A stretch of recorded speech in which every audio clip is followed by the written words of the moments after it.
2024 онд Ким Минжээ Ара фестивалыг зорин ирж Монголын үндэсний бөхөр барилдсныг мэдхүү. Physical Asia тэмцээнд Солонгос улсын багийг ахлан оролцож буй Ким Минжээгийн тухай сонирхолтой 5 факт. Факт 1. 2002 оны 2 дугаар сарын 6-ны өдөр төрсөн Кимийн хоч нь Monster буюу мангас Ким ажээ. Факт 2. Өндөр нь 190 см бол чинь нь 140 кг. Факт 3. Солонгос улсын ширийн бүхийн тамирчин. Факт 4.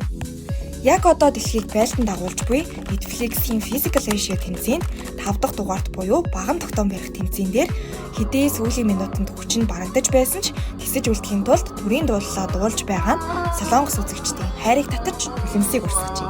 Факт 5. Ким Минжээ 2024 онд Ара фестивалийн Солонгос Монголын өдрүүдээр ирж Монгол үндэсний бөхөр барилдаж монголчуудад өвдөг шураацсан ч өөрийн үндэсний бөхөр Монгол бөхчүүдийг ялж байсан удаатай. 2026 онд Ким Минжээг Ара фестивал дээр Орхон баяр арслантай хоёр улсын үндэсний бөхөр халд тулалдахыг үзэхийг хүсвэл комент үлдээгээрэй.